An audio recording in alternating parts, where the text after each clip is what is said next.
So, Teil 2 des Australien-Desasters. Trink lieber noch mal einen Schluck.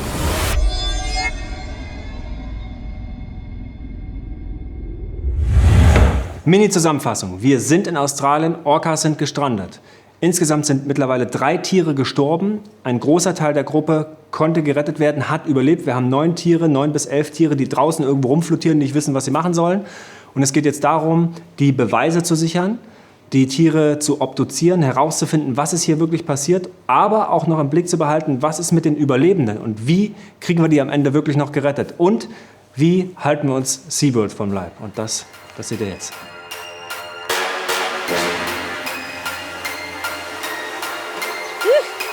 Okay, here we go.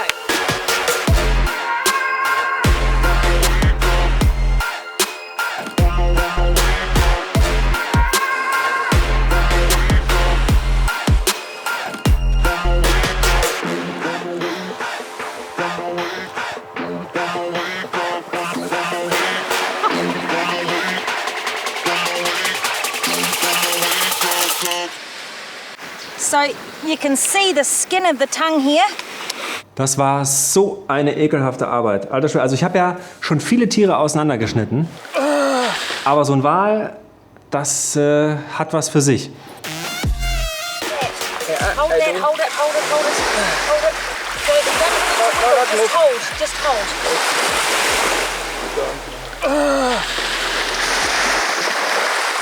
Ebbe, Flut, du hast nicht viel Zeit. Sandflies überall, du schwitzt, das läuft dir in die Augen, du bist voller Soße, es stinkt alles. Sam, have we got any other knives ready to go? Should I have a new? Yep, brilliant. Und wir haben einen Ranger abgestellt, der permanent immer nur unsere Messer nachschleift. Das heißt, wir cutten und geben das Messer direkt an den Ranger, der die ganze Zeit schleift. Das nächste Messer durch, du kriegst das wieder zurück. Und so ein Wal ist schwer. Ja? Das ist zum Glück ein Jungtier, das wiegt vielleicht, keine Ahnung, 800, 900 oder 1000 Kilo.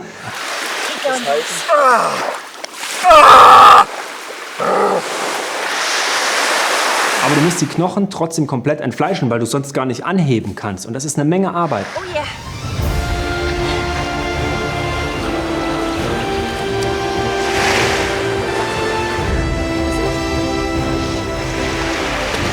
Now it is. Roll it over. You get the flesh off it. Yes, Okay, thank exactly. you. So we finally got the head off. We had to get our cameraman to help us roll it out. We've got 5 minutes left before the skipper says we have to go because there's no lights between here and where we need to be. So, we're cutting like crazy. Eigentlich ist man permanent im Stress, Angst, man schläft nie, man ist voller Soße. Also es ist so viel Spaß. Macht so viel Spaß. So we actually managed to get the head off. We've had to drag it up behind the trees and hide it in there, hoping nobody will find it. With the help from the Parks and Wildlife guys, pulling on ropes. We even got the cameraman involved to try and get it off. Finally, we have it off, but it was still too much meat for us to be able to carry it back on the boat. So we'll have to come back tomorrow. Pretty exhausting day, but in the end, very satisfying. You know, we achieved a lot. We got the pectoral fin off one animal, we got the skull off another. We watched the live animals and they're doing great. So now it's the long journey home again. Brilliant, guys. Thank you.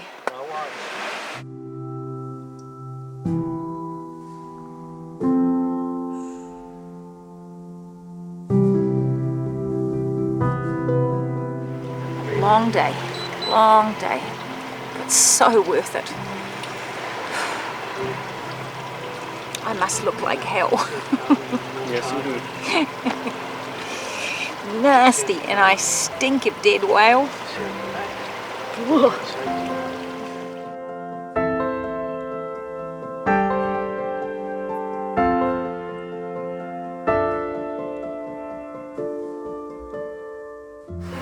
Message from SeaWorld. Morning, Ingrid. Are you heading out today? We are with the pod now. The large male's dorsal fin seems a lot more flaccid today. Would love to know your thoughts. Well, we'll go and have a look at it. See what we think.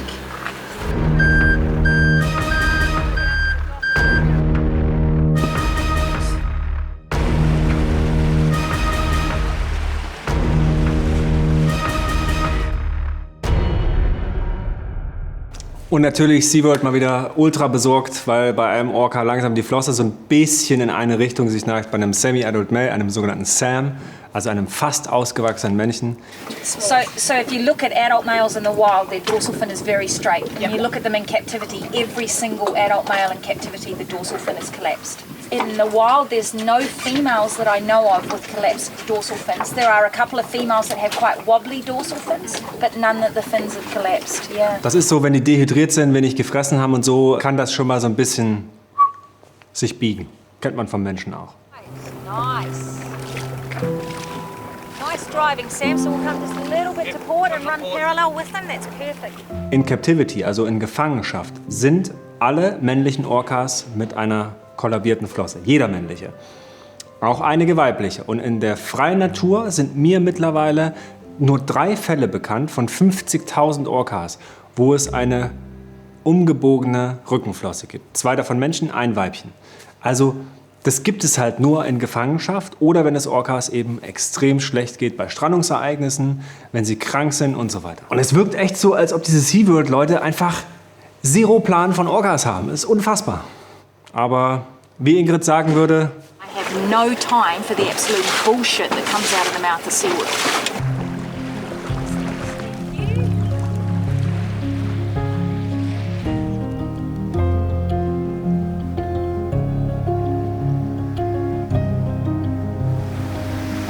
Wow, well, we were lucky it's still here. Oh, the smell is quite amazing. Luckily, the dingoes didn't find it last night. I thought the smell would have brought them in from the bush, but perhaps the smell's the thing that's keeping them away. The trick now will be to try and cut as much meat off as possible, pack it up in the box, and then take it down to the university in Brisbane.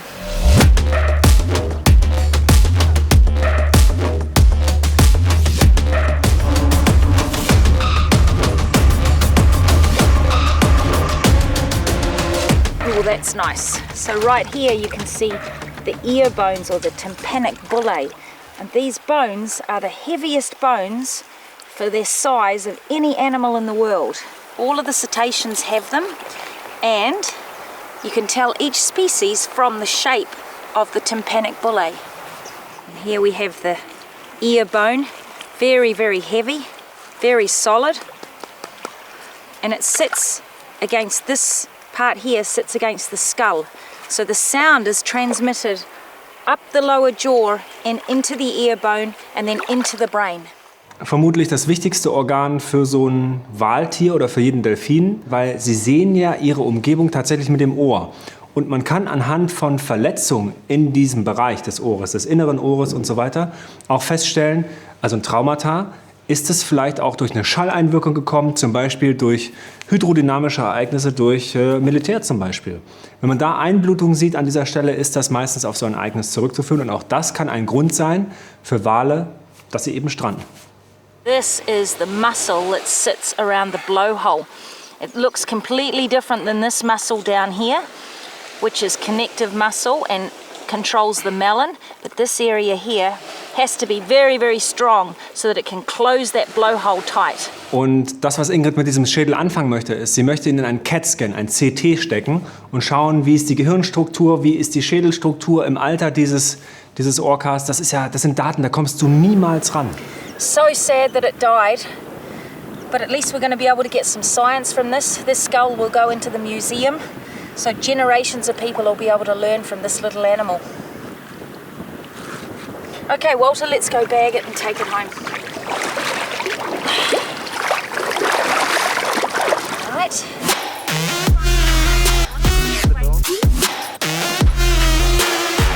You all right there? For me, fine. Push. Ooh. Watch that, hang on, yeah. Brilliant. Wow, So, that's impressive. Das ist eine Wahnsinnsmöglichkeit, mit Ingrid zusammen so einen Wal mal zu obduzieren, weil man kann da so unfassbar viel lernen. Das kann ja kein Biobuch, kein Biostudium jemals abbilden, einen frisch gestrandeten Wal wirklich komplett auseinanderzunehmen und alles erklärt zu bekommen, das ist unbezahlbar. Und ja, diesen Schädel immerhin mitzunehmen und dann am Ende ins CT zu schicken, das sind eben auch Erkenntnisse, die du gewinnen kannst aus so einem tragischen Ereignis, dass du wenigstens das maximal Positive noch da rausholst. Und da ist Ingrid perfekt drin. aus einer Scheißsituation das maximal Gute rausholen.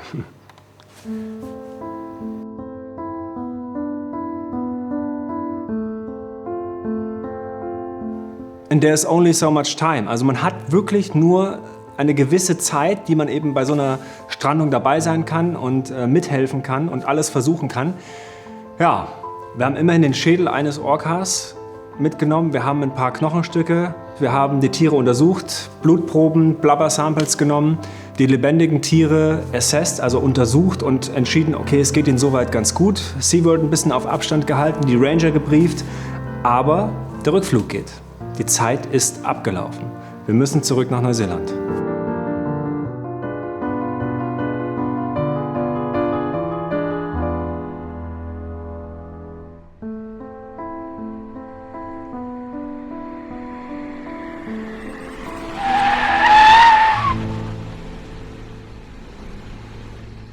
Und auf dem Weg zum Flughafen streiten wir uns im Auto ziemlich heftig sogar, weil Ingrid und ich einfach der Meinung sind, wir sind hier nicht fertig. If we stay, we could possibly go and cleanse out the rest of that little calf and collect the pectoral fin and the bones. Und wenn man genau hinhört, hört man auch, dass Ingrid gerade wirklich geweint hat. So then we're going to have to call the travel agent now and find out if he can cancel the flights, if there's any chance that we can shift the dates. We'd have to contact Rose and Woody and Kaikoura and warn them that there's a chance that we might not be there on the 14th, but we can't even tell them if we're coming or not coming. Und es zeigt eben diese Zweischneidigkeit, in Australien bei dieser Orca-Strandung dabei zu sein, aber gleichzeitig das Hauptaktionsgebiet in Neuseeland zu vernachlässigen. Das heißt, während wir in Australien sind, können wir ja nicht in Neuseeland auch noch helfen. Andere Leute sind dann in Charge, die aber nicht die Erfahrung mitbringen, die eine Ingrid Wisser eben hat. Es hängt so ein bisschen an Walter und Silvia, ob sie noch weiter finanzieren, ob sie noch weiter Kraft und Bock haben. It's Maris, it makes no sense for sure wasting the money, but don't think about this amounts of money that I can afford it. Sorry. It's only So to then make it we- easier, the decision. Thank you. Pro. Weil der Kram ist so unfassbar teuer. Das darf man nicht vergessen. Das kostet alles Zehntausende Dollar, sowas zu machen. Und das musst du erst mal finanzieren. Because I've also got to tell Floppy if we stay because she's supposed to be monitoring the whale rescue hotline in New Zealand.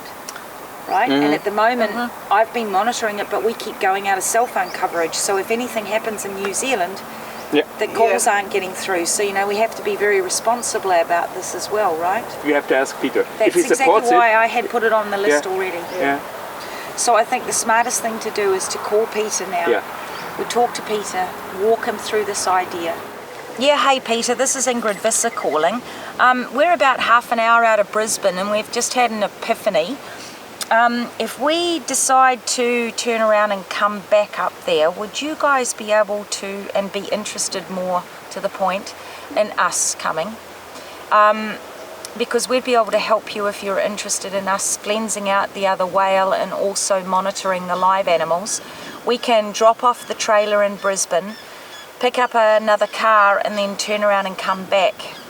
If you could give us a call as soon as you get that message, that'd be really great because I'd like to discuss the options with you. I don't want you to feel obliged. We only want to be there if it's convenient and helpful to you guys. So we'll look forward to hearing from you. Thanks. Bye. Man darf auch nicht vergessen, Australien ist nicht Ingrids Hut. Ne? Ingrid ist verantwortlich für die Orcas in Neuseeland.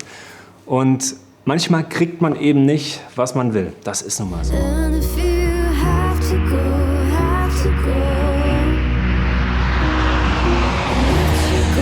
Let you go. If we didn't know what we know. Und das geht an SeaWorld. Ihr kriegt die Orcas nicht, Freunde. Yeah, and there's no rush for you to disappear. If you think you can change your plans and stay for longer, very welcome.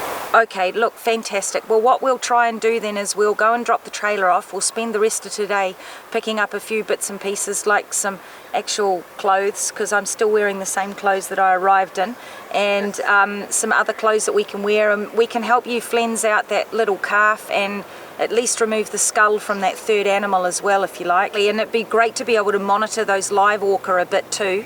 And Alan had suggested there might even be a possibility of us being able to hire a little boat to sit out there at some stage. Und guckt mal, wie fröhlich Ingrid jetzt ist und Silvia und ich hinter der Kamera und Walter denkt noch an seinen Kontostand. der... Na gut, wenn man Orcas retten will, muss man investieren. You cannot feel this energy.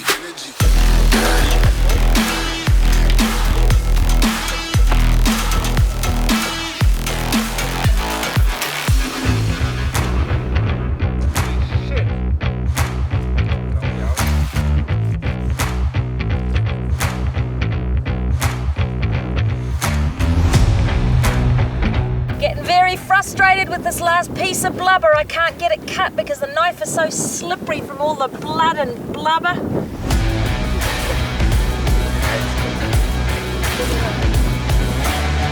Oh, she's a big girl.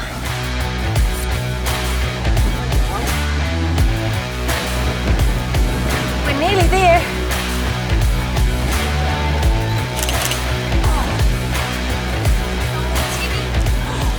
Boah, diese Scheiße, Alter, jetzt erinnere ich das erst. Wir müssen diese Knochen halt über hunderte Meter transportieren, in irgendwelchen Tonnen. Die Sonne geht unter, du bist ja eh schon komplett durch. Und dann noch diese schwere körperliche Arbeit bei diesen Wetterbedingungen. Alter Schwede. Und dann immer noch dokumentieren, mithelfen, fotografieren, Interviews führen, Alter. Und die Ranger brauchen unsere Hilfe, weil die haben ja auch andere Sachen zu tun. Die können nicht sagen, ich mache jetzt erstmal hier 2 Wochen frei, wir kümmern uns nur um die Wale, sondern die müssen ja auch die ganzen Wildlife- und Park-Sachen managen. Dafür sind die ja da. Die müssen Schildkröten retten, die müssen sich mit Hai-Zwischenfällen auseinandersetzen, gestrandeten Booten, Dingos, angegriffene Menschen, whatever. Also da gibt es einen Haufen Kram zu tun. Okay, we're right now. Wenn wir jetzt nicht da wären, würden diese ganzen Informationen, die man aus den toten Tieren noch ziehen kann, komplett verloren gehen. Die würden einfach raus aufs Meer gezogen, versenkt oder irgendwelche Haie fressen die dann auf. What a beautiful specimen. So sad she had to die. But I'm really glad we recovered her skull so we can learn some more about her. Den Schädel nehmen wir mit und der wird jetzt eingepackt, in die Kühltruhe verpackt und danach tatsächlich im CT gescannt und vermessen. Das ist ja was, das sind Daten, da kommst du niemals ran. Und wenn ihr das nächste Mal in einem Museum seid und so ein schönes Walskelett weiß und präpariert von der Decke hängen seht, dann überlegt euch immer, wo das überhaupt herkam. Okay. So yeah, if we can turn. Just try not to get it on your clothes, Sylvia, because it's very, very thin. Good. Now roll it over.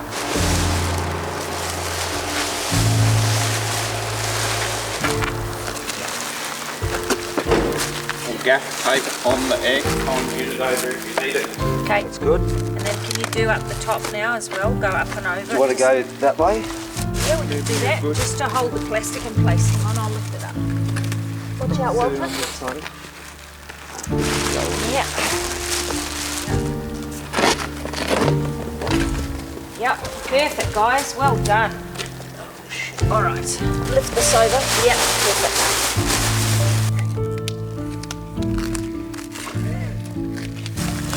Okay, let's do it. Oh, jeez. I'm sure this thing weighs more than 80 kilos. It's getting heavier every hour. Oh, und in dieser Halle, Alter, da waren überall Boxen mit Schildkröten, Verletzten, überfahrenen, abgetrennten Flippern und... Also die Ranger hatten auch so schon genug zu tun. You want me to go in first? think so, it will be. Holy there for a sec. guacamole. Okay. Okay, Wir versuchen, diesen Schädel in diese Kühltruhe zu pressen und, oh Gott. pectoral fin slid in there. Nicht zu vergessen, es gibt immer noch die lebendigen Orcas, die in dieser Bucht sind, die ja auch gefährdet werden durch Bootsverkehr, die nicht wissen, was los ist. Und diese Situation, die muss unbedingt noch geklärt werden.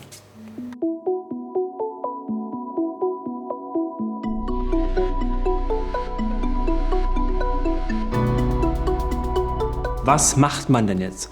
Wir holen Orca-Experten aus der ganzen Welt und aus der Region zusammen, die fliegen wirklich ein. Echte Wissenschaftler, die mit Orcas in der freien Natur arbeiten. Und die stecken jetzt ihre Köpfe zusammen und versuchen, das Richtige zu tun. Und SeaWorld ist nicht eingeladen. Nur Wissenschaftler, die mit Orcas in Freiheit arbeiten. Ups. But I think the animals are doing really, really well. We have observed a couple of times where boats either willingly knowingly or unknowingly have approached within that 300 metres, and as Alan explained, you know, the group has come back together, and I'm sure those of you that have been out there whale watching have seen exactly the same thing happening. Jason, I believe I spoke to you on the radio. You said that you saw one of them pooping yesterday. So, I mean, that's fantastic because post-stranding, that sort of time frame, it's going to have to be that they've eaten something. And if it was a calf, then it may have been suckling, but if it was an adult animal, then, you know, obviously it's taken something. It was an adult, but there's 3 of them together, so I couldn't pick which one. Yeah, but it was 3 adults. It was 3 adults, and it was very liquid though, like, you know, so. Yeah. We had a calf come past at 1,000,000 miles an hour and went down the inside. We thought it was going to join the pod, but didn't. It kept going, and Mick followed it up towards the point, and that's when the vocalisation went berserk. They were really talking. And the calf came back, they went quiet. He took off again, they went really vocal, he came back, they went quiet. And the last few days they've been really quiet, just got a whisper out of them today, but that's about it. And yes, I got nothing out of them. Das sind wichtige Informationen, die auch bei so einem Meeting weitergegeben werden, um so eine Entscheidung zu treffen. Also einer der Bootskapitäne der Ortsansässigen sieht einen Orca tatsächlich beim Kacken. Das heißt ja, er muss was gefressen haben. Das sind gute Anzeichen, dass die Orcas langsam anfangen, auch wieder Nahrung aufzunehmen. Das ist auch wichtig, da sind lokale Tour-Operator dabei, Whale-Watching-Guides, die die Tiere auch beobachtet haben, die Hydrophone im Wasser gehabt haben und uns dann direkt live Informationen geben über die Situation der Orcas da draußen, weil sie sich auch immer wieder aufsplitten, unterschiedliche Situationen, und kannst natürlich nicht immer überall sein. Während du den Orca irgendwo auseinanderschneidest, lebt die Gruppe ja da draußen. Wir diskutieren in diesem Krisenmeeting verschiedene Optionen, was wir jetzt machen. Wie kriegen wir jetzt diese Orcas aus dieser Bucht raus, aus dieser Situation, die ja auch für die Orcas gefährlich ist. Einer der Vorschläge ist auch, tatsächlich den Orcas die Toten zu zeigen, dass sie wissen, sie müssen jetzt nicht warten, dass da noch irgendwo einer vielleicht kommt, sondern dass sie auch Abschied nehmen können. Auch das tun Orcas tatsächlich. Das kennt ihr vielleicht schon von Elefanten, die auch ihre verwandten Toten regelmäßig auf Elefantenfriedhöfen besuchen und tatsächlich auch trauern. Auch Orcas tun das. It depends on the behaviour of the animals. If they are possessive of it and they're trying to spend time with it, I think that's important that they're given that opportunity. So maybe that's why we should anchor it. Yeah, I mean, I've seen orca when they've been mourning and they've tried to pull up the carcass and bring it up to the surface to let it breathe, and it's dead. And then they'll, after 20 minutes, half an hour of that, they move off and they leave it and they just don't look back. Der Plan, auf den wir uns alle geeinigt haben, ist jetzt, wir ziehen alle Boote aus der Region zusammen, wir beobachten die Situation ganz genau, und wenn die Orcas in einer Gruppe nicht aufgesplittet irgendwo weit verbreitet in der Bucht sind, ziehen wir die Boote langsam zusammen und treiben die Orcas ganz langsam, aber nicht hetzend, Stück für Stück raus aus der Bucht. Stück für Stück. Schön koordiniert, schön vorsichtig. At the moment, the whales are just out there. I can count 8 of them so far. We've just arrived on location this morning. Conditions are pretty good out here, actually. And 2 of them just breached.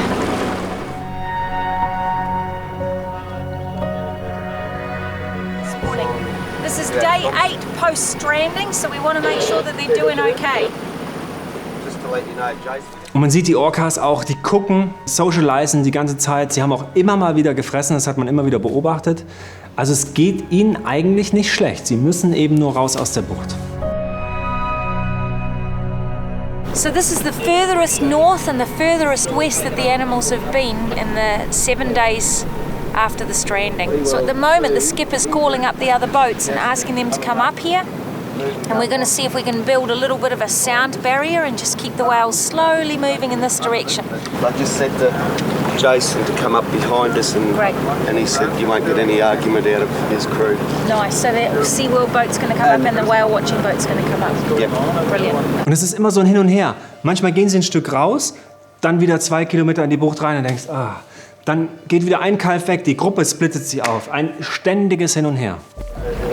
So at the moment, the orca are in an area, you can think of it like the shape of a wine glass, and they're right down the bottom at the stem, and they're just going through the narrow bit, and if we can get them past these 2 islands, through that narrow passage and out into the open, I think there's going to be a big sigh of relief from everybody, huh? And they're heading in the right direction, which is really exciting. I've got goosebumps. Wow.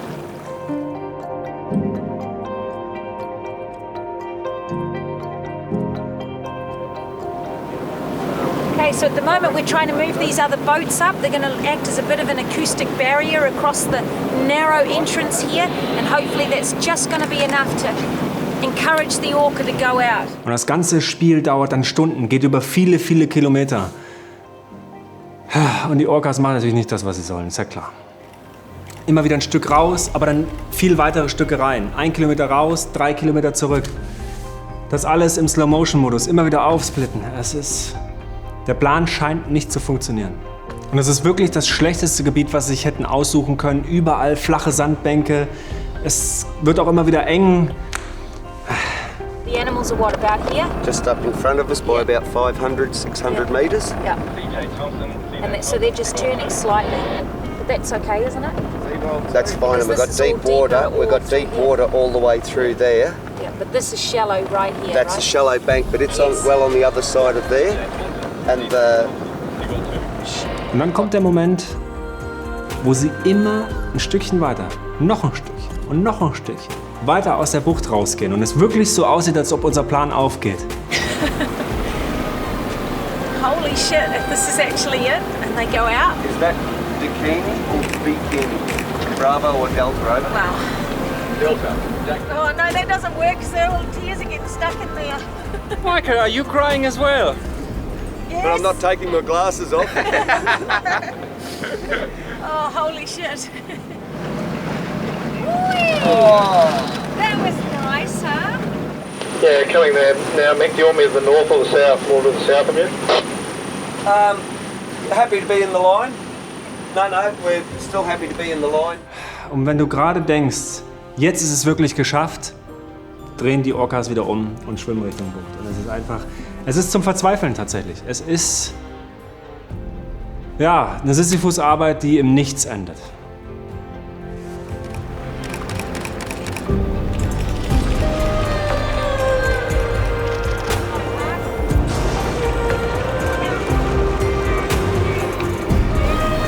At the moment, the orca have just turned and they're heading south.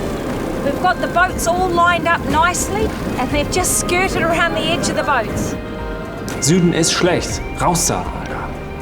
But the good thing is, in the last 4 hours, they've come north more than 8 kilometers. So hopefully they'll turn again and head back north. Am Ende helfen da, ich glaube, über 20 Boote und bilden wirklich diese Akustikbarriere, dass die Orcas ja nicht zurück in die Bucht schwimmen. There he goes. So the sub-adult male is separated from the group. We haven't been able to see them for a while, but he seems to know something we don't, because he's taken off and he's heading in this direction really fast. Tja, und dann ist wieder einer, geht verloren und schwimmt Kilometer in eine andere Richtung als die Gruppe, aber Kilometer Richtung Ausgang Bucht.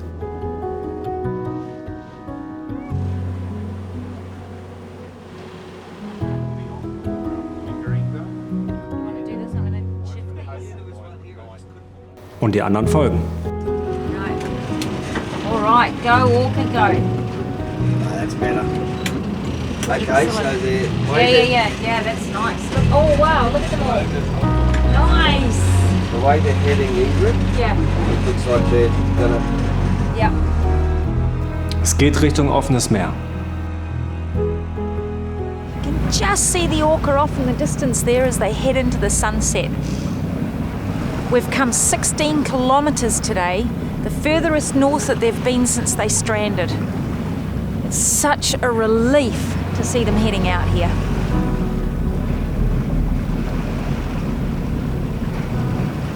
Since 9 o'clock this morning, the pod of whales have travelled from approximate position here up the main shipping channel. They've come out of that very narrow passage that they were travelling in today, and they've come into the wide open bay. There's one small sandbank out here that we're concerned about, and after that they're on their way. Pretty good, Today. huh? Excellent. After 8 days. Yeah, all right, so Cheers. head home? My oath. All right, great. Let's go.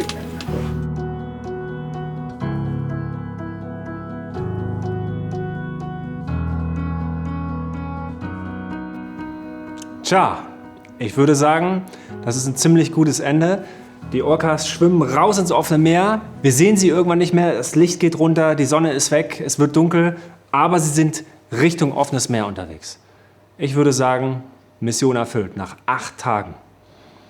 Aber um das wirklich zu überprüfen, gibt es natürlich nichts Besseres als ein Flugzeug. Okay. So what's happening? So we're just about to go and jump on the plane and see if we can find the orca. Hopes are that we'll find them right out in the bay or even further north than that. Und wir begeben uns in die Luft, um zu checken, finden wir die Orcas jetzt vielleicht irgendwo. Weil immer besteht das Risiko eines Restrandings, das heißt, irgendwo auf einer Sandbank oder so, wenn sie zu geschwächt waren, könnten sie wieder stranden.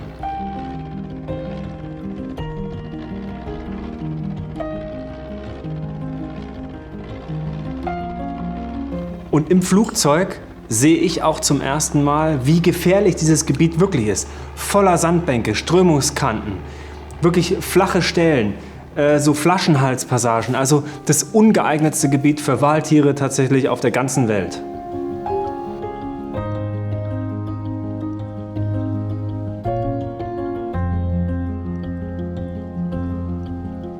Wir haben stundenlang geguckt und nichts gefunden.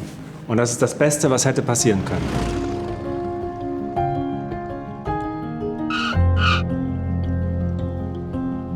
We didn't find them, but no news hopefully is good news.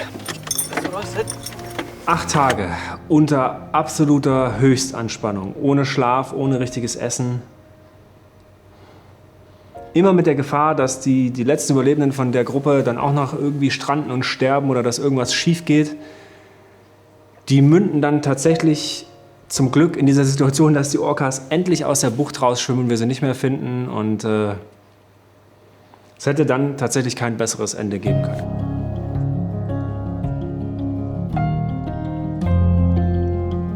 Just about to head home and it's been a really emotional week.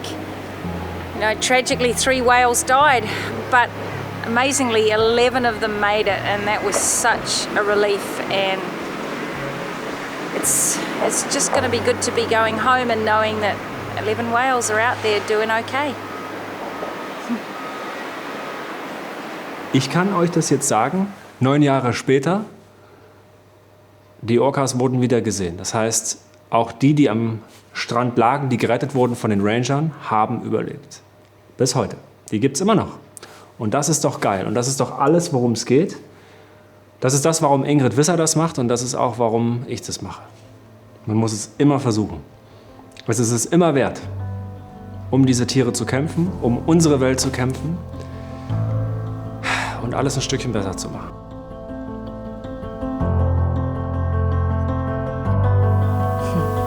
It's incredible, really. This sample of skin was on the orca this morning. And when we take this to the lab, we're going to be able to tell who he's related to and give us the whole big picture information.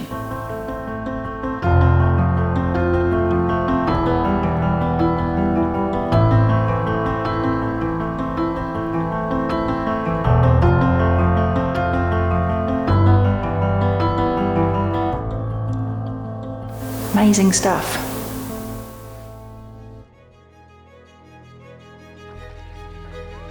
Und damit Ingrid genau diese Arbeit auch heute und noch für viele, viele Jahre hoffentlich weitermachen kann, braucht sie eure Unterstützung. Leute, Spendenlink ist unten drin. Geht rein, supportet Ingrid, schreibt ihr mal eine liebe E-Mail. Da freut ihr sich auch, die kriegt ja nicht genug.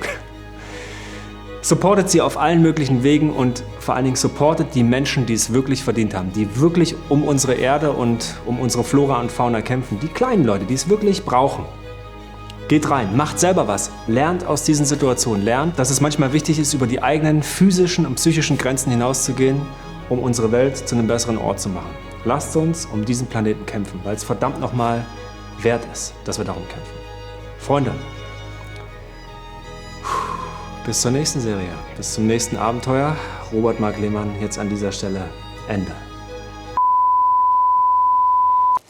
Ich habe noch einen Brief gekriegt von der australischen Regierung. So, to Mr. Robert Mark Lehmann. Dear Mr. Robert Mark Lehman, the Queensland Parks and Wildlife Service, QPWS, Sunshine Fraser Coast Region, would like to take this opportunity to thank you and your team for your valuable assistance during the recent killer whale orca mass training in the Great Sandy Marine Park.